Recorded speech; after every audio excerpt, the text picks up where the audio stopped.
As you know, we all face the challenge of growing and maintaining our retirement plan practice. Luckily, we have Jonathan Young on the webinar to share some practical tips on cultivating durable loyalty to help us do that. If you don't know Jonathan already, he has over 33 years in the industry, with the last 30 being at Capital Group American Funds. He serves as the Senior Vice President and speaks nationally for us on all things retirement. And he helped develop the presentation that you are about to see. And he's also really nice and funny. If you haven't already met him, you should definitely do so. So without further ado, please welcome Jonathan. Leah, thank you so much for that warm introduction. Very kind of you. Some very nice things. I should let the audience know there might have been a typo in the introduction, as I am not the Senior Vice President of Capital Group American Funds. I am a Senior Vice President. So a small cog in a big wheel, but honored to be here, honored to partner with our great friends from RPAG, and delighted to share this presentation with you on cultivating durable loyalty. And as you think about loyalty, broadly speaking, it seems like trust and loyalty are one of those things that are certainly a challenge for us in our industry. And if you think about it through the lens of what we see from our friends in the media, to include not only news organizations and the stories they choose to report, but also the entertainment industry. And just think about any movie, any TV show you've ever seen that has anything to do with our industry, and odds are very good that unfortunately it likely did not paint us in a very good light. And while our business, every business out there, certainly has some bad apples in it, the vast majority, as each and every one of you know, are actually really good people doing really good things for plan sponsors and plan participants. So we are honored to stand shoulder to shoulder with you in the noble quest of improving participant outcomes. And I believe that improving the loyalty you have with your clients can actually create a greater likelihood they take your recommendations and suggestions and stick with you. And as a result, those things I think will ultimately, again, improve participant outcomes. So when you think about loyalty and trust, there's not, I used to think it was kind of magic, right? Some people were really good at developing relationships and building loyalty and building trust, and others just weren't. And what we found as we did a little digging, that's not really the case. I'll give you a couple of resources you might want to take a look at. There are several books. I wrote them down so I wouldn't forget. The Science of Loyalty, The Trusted Advisor, Speed of Trust, The Loyalty Effect, and The Language of Trust. Science of Loyalty, Trusted Advisor, Speed of Trust, Loyalty Effect, and The Language of Trust. We put this presentation together largely from material we got out of those books. Some really good resources if you're interested in reading more. And I just say all of that to suggest that we have figured out that it's not magic, and there actually is some science behind it. So given that, let's get started with cultivating durable loyalty. And I'm sorry we're actually not together in person live, because I'd love to know if there are any Marines in the room. And if there are, let me just say thank you for your service. For those of you that don't readily recognize this, this is the Marine Corps Memorial, the Iwo Jima Memorial, and it is a testament, that to Marines, and I think all the Marines would suggest that this is absolutely a Marine Corps Memorial, which it is. But it is interesting, of the 6 people in this memorial, one was actually a Navy corpsman, so thank you to any Navy corpsmen as well. But this was from 1945, obviously. And if you think about the Marines, there's a saying: once a Marine, always a Marine. And that's a story I learned the hard way when I was introducing a good friend of mine as a former Marine. Now, he corrected me very quickly, and what became a briefly awkward conversation, he made it very clear to me that once you take an oath to be a Marine, it is indeed an oath for life. And it is no surprise if you think about their motto. Everyone knows their motto, Semper Fidelis, goes all the way back to 1883. And it's a Latin phrase that means always faithful. There is a second meaning from Latin that is always loyal, always loyal. So I want to drive into that a little bit more. And I do recognize that that means something totally different on the battlefield than it does in our world, but that does not mean that the financial security of plan participants and the stability of the plan itself for sponsors is not noble work and does actually help when you have some loyalty. So we're going to dig into this a little bit more as we cover really three topics today. First, we're going to talk about this idea of the dynamics that are different in retirement plans than the traditional wealth space. Then we're going to talk about the three building blocks of loyalty. And then finally, we'll get into an action plan, some ideas throughout that I'll sprinkle in to actually help you bring this to life and utilize some materials. So what are those unique dynamics of the retirement plan? This is nothing new to you. Each and every one of you know this. But if you think about it, the reality is the retirement space is a little different when you look at it through the lens of individual investors and IRAs, perhaps, than when you look at it through the lens of corporate or large-scale retirement plans. So again, if you think about it through the lens of an individual, as an advisor, you have a relationship with an individual investor. That is a very linear relationship. It's quite easy to paint that out. From time to time, maybe it's a family account, maybe it's a trust account, a joint account perhaps, or a 529 account or custodial accounts. Maybe there's a little bit more complexity there, but the reality, it's still a relatively linear relationship. And when you look at it through the lens of a retirement plan, again, had we been in person, I love asking this question, who's your client, right? And the reality is, as a fiduciary, there's the exclusive benefit rule. And if you're serving as a fiduciary, you're supposed to look out for the exclusive benefit of the participants of the plan and, of course, their beneficiaries. But you can't get to the participants until you've sold the plan sponsor itself. So it's not quite as simple a question. And plan sponsor is certainly a client, and the participant, you have multiple participants. So that creates, again, a little bit more confusion. And for any of you who have done a retirement plan, it's very rare that there is one decision maker. There's typically a committee with multiple decision makers. And all of this just creates more complexity and more time.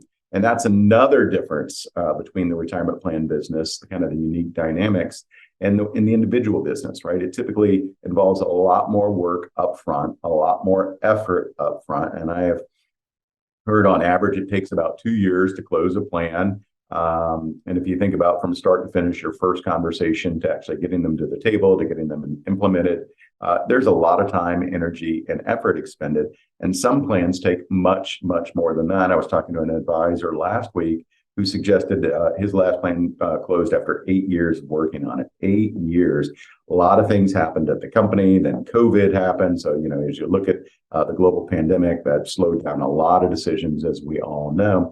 But the reality is we all put in a lot of work up front. And, it takes a while. But if you think about all of that effort you put up front, we call that the loyalty tax. And, depending, it can take 3-4 years or so before you really start to reap the benefits or the loyalty dividend. And this is important because the Department of Labor tells us that the average employee has been employed at their current employer for 4 years. This is a study from last year, but 4 years, with management only being about 5 years. And why does that matter? Because as participants leave, as managers or potential decision makers leave, there is a challenge. There's a chink in your armor. What if that was your biggest supporter at the company? What happens now? Is that plan up for review again? Are you potentially on the chopping block? So, we're going to talk about, extending that loyalty, not only from this plan, but hopefully carrying with them should they go somewhere else. And as you look at the small plan marketplace, again, less than 100 employees, a lot of those started as, family businesses. And if you think about family businesses, who do they hire? They hire their friends, they hire their family. So a number two person who many times wants to be a number one really has to leave to do that. So a lot of challenges as the chairs are turned over at corporations that you have their retirement plan. So you have to not only build that loyalty, but you have to maintain that loyalty. And then as people leave, you have to build the loyalty with the new people. So the question remains, how do you do that? And if you think about other industries, they have loyalty programs, right? So back in 1981, American Airlines, the airline I fly most often, created the industry's first rewards program, right? The Advantage program, which is alive and well today. And if you go all the way back to, I think it was 1929, you had Betty Crocker and the box tops, right? So loyalty programs have been around forever. I'm guessing we all likely have a Starbucks card on our phone to get those stars, to get the free drinks and whatnot. But as you think about that, how would we replicate that in our business? Buy 3 plans, get the 4th free. It just doesn't work. So we're going to have to find a different way, a different approach in our business to indeed build that loyalty, which brings us to the building blocks of loyalty. And there are really 3 we're going to talk about, again, from the studies we've seen, but the building blocks themselves are this idea of credibility. The second one is consistency. And then the third is this idea of connection. So let's get started with credibility.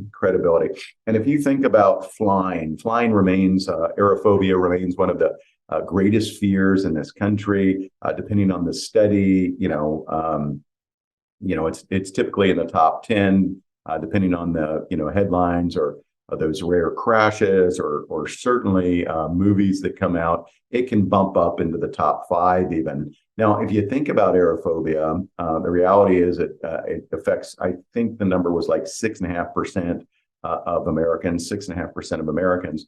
But that is extreme aerophobia, where the people literally cannot get on the plane. But if you just look at discomfort, those people that are discomfort or experience discomfort when flying, the reality is the number goes up dramatically, probably 40%. It doesn't take scientists to figure that out. Just think about your last flight. Next time you're on a plane, look around. As soon as you see any turbulence, just notice the people starting to tense up. And many times, over half the plane could be, stressing out from this. So all sorts of concern, some stress. So how on earth are people able to fly on a plane? And the reality is they do it because of credibility. We trust the system. We trust the crew that's flying the plane. And if you look at the fear of flying, the reality is there was this guy, Arnold Barnett, did a study back in 2014 at MIT. And he was a statistician, and he looked and said, flying is the safest way to travel and remains the safest way to travel. You'd have to take a flight a day for 55,000 years before statistically you would stand a chance of being in a fatal plane wreck. 55,000 years. Now, this was 2014. Here we are almost 10 years later. And what I can tell you is that he did a study in 2020 and said that flying has only gotten safer since then. So, again, back to it. Why is it that pilots and co-pilots and the crew have credibility? Not the least of which is a uniform. But think about what it takes to become a pilot. I don't know if there are any pilots joining us today, but it's 1,000 plus, 1,500 plus hours logged before you can become a commercial pilot. You got to start with 3 licenses before you get to a commercial pilot. You have to have night flying instrumentation. You have to have medical exams. You have to have ride-alongs. They have continuing education as well. But they also have a uniform. And I can't think of a time where I've ever seen anybody, and I fly quite a bit, I can't ever think of a time where somebody's knocked on the cockpit door as they walked in the plane and said, "Hey, can I see your credentials? Tell me a little bit about your history. How'd you get into flying? How long have you been doing it? When was the last bad experience you had, and how did you handle that?" We don't ask. We just trust the system. And I do think in a large part that comes from credibility. We believe in the system, and quite candidly, the uniforms do go a long way in helping. And oftentimes we listen to the people in uniforms in all sorts of walks of life. But what is our uniform? We don't have a uniform. I mean, it used to be simple. As you heard from me, I've been at a Capital Group American Funds for over 30 years, and used to be really simple. I had navy suits, I wore white shirts and red ties with black shiny shoes, and life was pretty simple. And then, post-COVID, we're not seeing a lot of suits anymore. We're not seeing people wearing ties. But even given that, is that really a uniform? And the answer is not. It's not. So we don't have that to fall back on. We don't have the captain's hat. So what do? Maybe, just maybe, it's time to look at something different. And what I would think about in our world are the credentials we have. And if you think about all those credentials you have, the letters behind your name, it's great that you've done the work to do them. It's great that you have them. But what are you doing to take advantage of them? And what I suggest is maybe letting your clients and potential clients know exactly what those letters represent, what those certificates represent, what it took to get them, and how it provides value to them and their plan, right? So just think about that on a go forward basis. We have all these things up on our wall and nobody knows what they are or what they do. So we have to find ways to continually communicate with clients and let them know that we are ongoing or undergoing ongoing training. So even this, like right now, if someone were to call your office, what would their message be? Jonathan's unavailable. Well, certainly nothing wrong with that. Jonathan's in a meeting. Nothing wrong with that. But consider this. Jonathan's actually in a class learning how to be a better steward for your plan. That might just go a long way in letting people know. So if we were actually in person and you were out of the office and they said, no, Jonathan's not in the office today, what might they think? Back to what they've heard from our friends in the media, in the entertainment world, maybe they think I'm out on a golf course or perhaps fishing today. Instead, I'm actually at a conference learning how to be a better steward of the retirement plan industry. So letting people know things like that can go a long way in actually helping people do that. Now, we do have something that might help you. We created a workshop called Differentiating Your Brand. If you're interested in that, just please reach out to your American Funds team. We'd be delighted to get you some of the materials, but we have several worksheets in there. And one of them actually goes through and helps you clearly articulate what it is that makes you and your practice different. And you could think of things like the number of plans, the types of plans that you serve. And on the individual side, you could do the same thing. Think about the college educations you've helped fund, the IRAs, and the list goes on and on and on. But the keys to the kingdom are taking the time to actually document and wordsmith this stuff so you can share it with folks to build credibility. And then secondly, making sure your team has that information, has that training as well. Because as we all know, the vast majority of interactions with our clients and potential clients does happen oftentimes with our teammates. So credibility is incredibly important and it's going to take some work, but I think hopefully we've given you a couple of ideas to help you, document that credibility. Now, the second thing is consistency. And I love this one. This goes back to the 70s and 80s, a little company called FedEx. They had a slogan back there and it was when it absolutely positively has to be there overnight. FedEx, right? Now, that was a bold statement back then, but they stood by it and it seemed to work and actually got them in the Advertising Hall of Fame. I didn't know there was an Advertising Hall of Fame, but it got them there. And it's kind of exciting to think about some of the things that might be there. There's some pretty good commercials over the years. Maybe some of that stuff's out there. But FedEx told us, this Memphis-based company told us, or not us, but was documented that 95+% of their packages made it on time during the 2022 holiday season. Think about how hectic that always is. Some 95+% of their packages made it on time. For FedEx, consistency is absolutely integral to their brand. That is part of their lifeblood. So demonstrating consistency and documenting that is crucial because it's one of the main ways that people judge your reliability. My dad used to say, saying a thing and doing a thing ain't the same thing, son, right? So we have to do what we say we're going to do. And I know that sounds really simple, but it's not enough. Once we actually do what we say we're going to do, we need to let them know. And I'll talk more about that in just a couple of minutes. But what does consistency look like, right? Being on time for our meetings, finishing our meetings on time is incredibly important. You have agendas for each and every one of your client engagements. I might suggest putting some time into doing that. Do your plan reviews, are they consistent? Are they always following the same format or are they kind of loosey-goosey? I would suggest structure and delivery and appearance can go a long way in helping communicate that consistency. And speaking of communication, are you communicating with plan sponsors on a consistent basis? And I know this is really basic, but what's your return call policy, right? Are you doing that in a timely manner? Now, all of this sounds really simple, but if you think about the number one reason we lose clients in this industry, it does come down to communication, and in particular, poor communication. They have an expectation. We don't meet that expectation.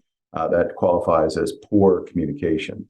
So again, sounds pretty simple. Morningstar actually did a study, and they said that the quality of relationship dramatically influenced, the likelihood that a plan sponsor was going to stay. Now, you may feel very confident again about your consistency personally, right? What you are delivering.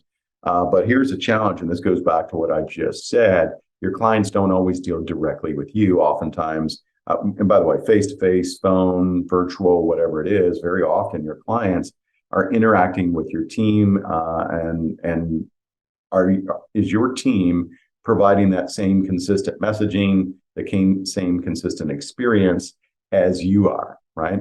When they communicate, is the message they're sending received in the way you want it to be? The challenge is, we're not sure a lot of times. So what can you do?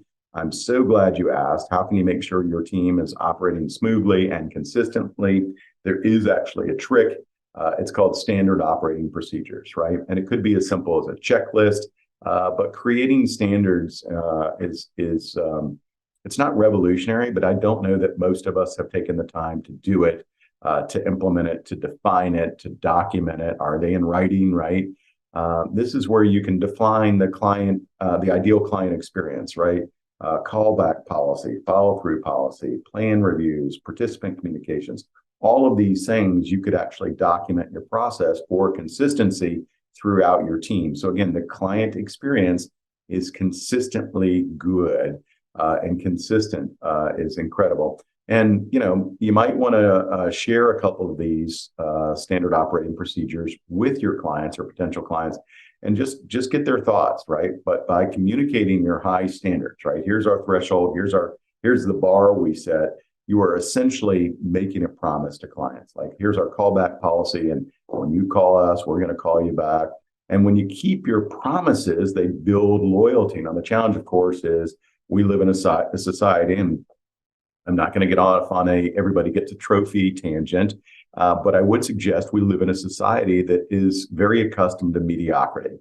Leah asked me to provide her something, and I said, okay, Leah, I'll get it to you by the end of today. I don't get it to her today. I get it to her tonight or tomorrow morning. Is she upset with me? Probably not, because, the reality is people say they're going to do stuff all the time, and oftentimes they don't. So, we are used to mediocrity.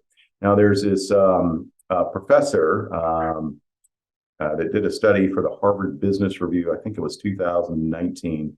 Robert Cooper, Stanford guy, Dr. Robert Cooper is a neuroscientist.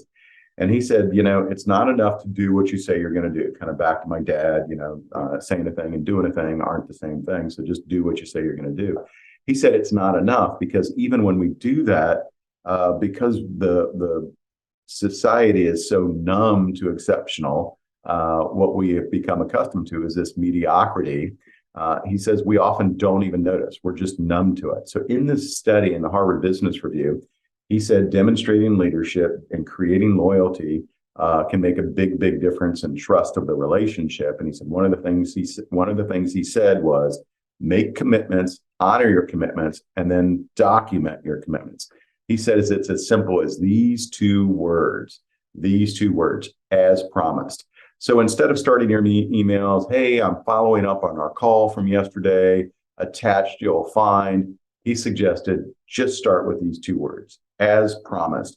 And the neurons in the brain will kick off and fire and say, oh, that's right. Jonathan did make a promise yet. Well, look at this. Jonathan is honoring his promise. It creates a greater likelihood that we will build loyalty with these folks. So two simple words. Hopefully you captured them. Hopefully you've written them down. Neuroscientist Dr. Robert Cooper from Stanford, this 2019 study in the Harvard Business Review. If you're interested, take a look. It's kind of fun. All right. So we've talked about consistency. Let's move on now. Credibility, consistency. Let's move on now to connection. And this is kind of that third attribute of building loyalty. And I ask you to look at this picture and just think about Harley Davidson for a minute. Harley Davidson in their annual report would tell us they have the world's most loyal customers. And I believe it. you think about Harley Davidson, they got their start, I think it was 1905 in a garage, and they helped us in World War One, dramatically helped us in World War Two. And then, they kind of fell away a little bit. Other brands came into the market, and they did have a resurgence in the 80s. They started something known as HOGs. Now, these were Harley owner groups. Now, Harley owner groups, had rides, they had picnics, they had parties, they have newsletters, they do family events. And, Harley doesn't just sell motorcycles. They also sell accessories for those motorcycles, clothing, all sorts of stuff. And sometimes they have, on these hog days, you have the opportunity to get a discounted price on some of these things if you are a member of one of these Harley owner groups. Now, that's pretty cool. But I think Harley, more than anything else, sells a way of life. And if you know anyone that owns a Harley, it is a passion. And it's crazy. I'm not a motorcycle person. I do not know if Harley makes the best motorcycle in the world. But I can tell you, most Harley owners absolutely believe they do. And it is incredible the loyalty that Harley has built. And that's a bold statement. Think about it. The world's most loyal customers they have in their annual report.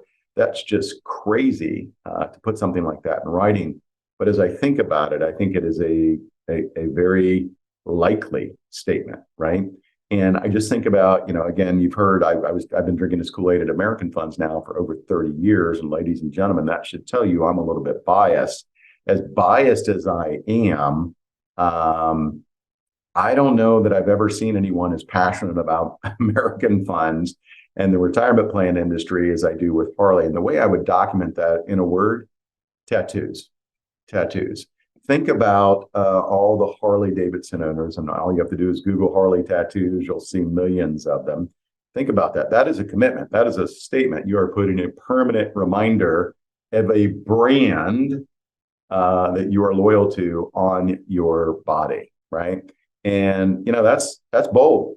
I get it. I believe they have the world's most loyal customers. The reality is, in 30 plus years in American Funds, I have never seen an American Funds tattoo. Now, by the way, if any of you have, please share the story. Maybe we can get them in an annual report. But when it comes to connection, again, how can we get closer to Harley? I'm not suggesting we encourage clients to get tattoos. I'm just suggesting we need to expand and deepen our connections with our clients. So think about connection and the authenticity that's required, right? Transparency of the relationships, right? Build a level of authentic care. And if you can do that, it can go a long, long way. What is authentic? What matters to them? There's a charity that matters to them. That's awesome. Does that charity also matter to you? It's not enough, perhaps, just to give them money for the charity. Why not go and volunteer with them, right? Why not help them set up an event for that? Shows a level of authenticity that builds connection that others, quite simply, just don't have.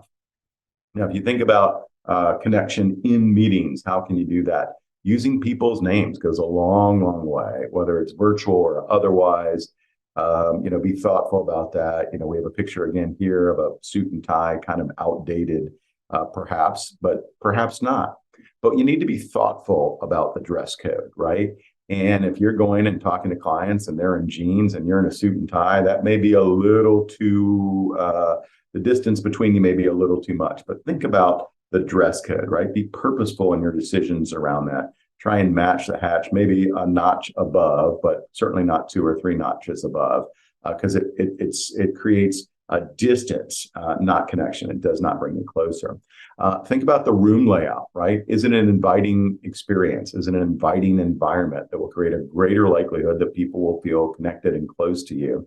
And just like the names, you have to encourage participation, right? Ask for help in advance. So you have 1 or 2 people to come out and help you with a question, perhaps, or a thought or a comment, but certainly participation, because participation breeds participation, right? If we can get some people to get it going, it tends to keep going, right? And then words, right? So think about the words we use in our industry. I'll just use the phrase jargon. We use a lot of jargon in our industry, and they don't know most of the jargon we use. And if they don't know, I'm going to tell you, it creates a wall. It does not bring us closer, does not create connection. So be very simple, thoughtful, and plain spoken in the words we use. And then maybe the final idea as it relates to this is the idea of storytelling. Stories are the coat pegs of the mind, and I believe 6 of the most powerful words in the human language are "let me tell you a story." And when we do that, every head lifts up, right? Every head is now looking at us, paying attention, because we all like stories and have since we were children. So stories are incredibly powerful. But I'm going to give you another idea, a very specific idea on how to build that connection and strengthen the connections you have. Take a genuine interest in their company. How can you demonstrate this? I would say ask for a tour, right? If you think about, again, largely the small market, these companies are these people maybe behind, their family and God. Their company may very well be their next biggest love. So think about that. This is like a child to them in many regards. So showing interest and genuine interest and asking for a tour can go a long, long way. And I would just share a story. When my first retirement plan I went out on, it was a hog farm. The advisor said, "Hey, Jonathan, I know you American Funds guys in your suits." This was, 94, I think, maybe 95. Don't come out to a suit. We're going to a working hog farm. And, I'm not going to be in the suit. I'm going to be in jeans and a golf shirt. I show up in a suit. I'm there first. The advisor, pulls in. I get out of the car, and he's not happy. He's very upset with me. "I told you we're at a farm. This is not going to work." But I was young. I didn't know any different. My company said wear a suit. I wear a suit. And the farmer comes out, and I know this sounds too silly to be true, but literally in overalls. This guy was awesome. And as you think about it, there's a disconnect there, right? He notices I'm in a suit. He knows he's in overalls, and it just was a moment that was a little awkward. So I go up to him and introduce myself, and I said, "Hey, I know we got a lot of very important things to discuss, but before we do anything, would you be willing to give us a tour?" And he said, "Give you a tour?" And he seemed a little surprised. I said, "Yeah, you see, my papaw is in the western part of the state, Western Carolina, and he had a working farm, and he had hogs. Now, to be fair, he only had about a dozen hogs at any one time. And I'd seen, some of the process involved in raising and bringing hogs to market. And but it's a lot different than a commercial business." So he looked at me in my suit, and I said, "Yeah, you got a pair of muck boots? Because I'd love a tour." We put on muck boots, got a tour. I believe we sold that plan before we ever talked about anything. And it was all from this idea of connection. And I realized, a lot of plans are larger and it's not quite that simple, but it doesn't hurt. And at the very least, it will help. So if you're trying to build connection, be genuine, of course, but try and find ways to show that you care through asking about their business. Now, showing ways you can care about them and with them, think about what matters to them. Their kids schedules, something relevant that's going on in their life, something where their company's in the press. Cutting that out and sending them a copy of the clipping can go a long way. Loyalty and dependence can be part of this, right? As you start to develop that relationship. I read a study years ago, and I'm trying to remember what the number was. I'm not going to pull it, but it was something like advisors that knew, and this was from the wealth side, advisors that knew the family dog's name had, I think it was either 2 or 4 times the assets. It was 2 or 4 times the assets of those that didn't. Now, for any cat lovers out there, I'm not sure why cats weren't in the study, but specifically they called out dogs. The point is, that's going a step above and beyond, right? When you actually get to know somebody so well that you know their pets' names, that can go a long way. So think about how you can replicate that on the retirement side as well. Now, as you think about getting in front of people, there are a number of ways to do that. Think about all the platforms we have with social media that allows us to connect with clients. And I would just remind you, incredibly powerful tools social media is. We need to find ways to connect with them. We need to engage in the conversation. We need to show them that we are retirement plan experts.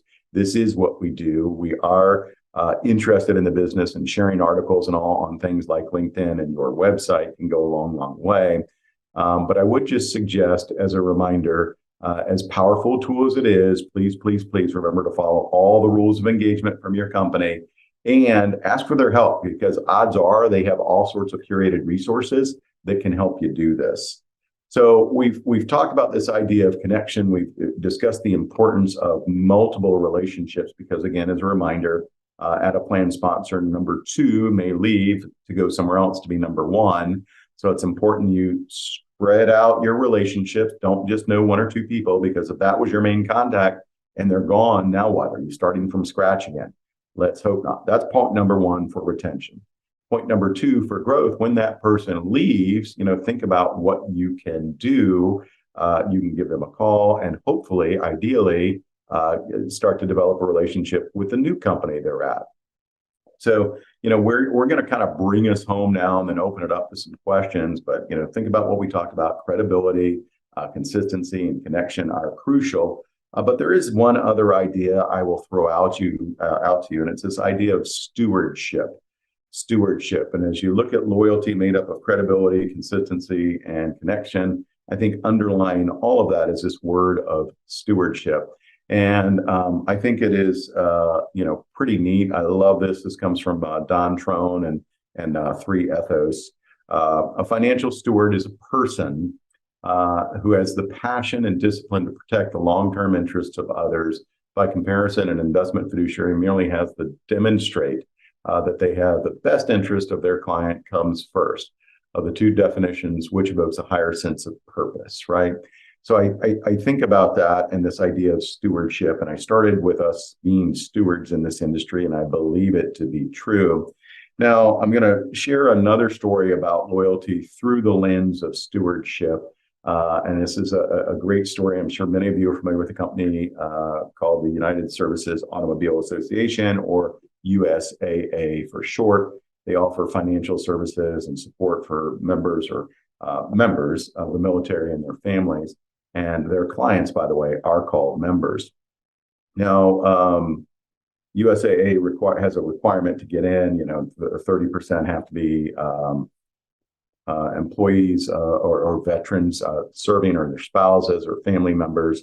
So anyway, I'm going to take us back in time. USAA has incredible customer satisfaction rating. It's like 82+% year after year, among some of the highest out there in what they do.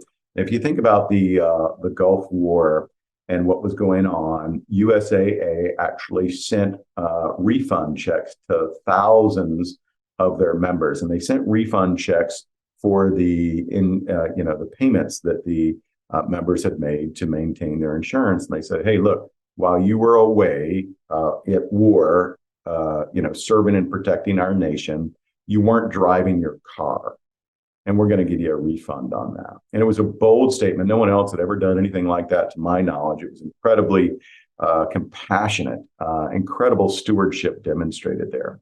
But just to bring home how powerful stewardship is, thousands of those checks were not cashed. And many of those people sent emails and letters back to USAA saying, "Hey, while I was over here, you were at home protecting my family and my interests."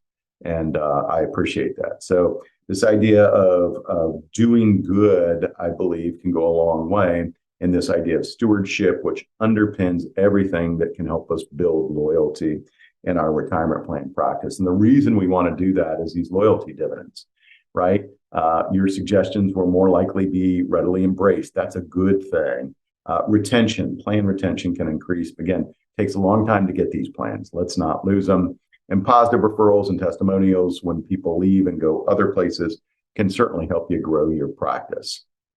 So, Leah, I'm going to finish here and just say thank you to each and every one of you for joining us today.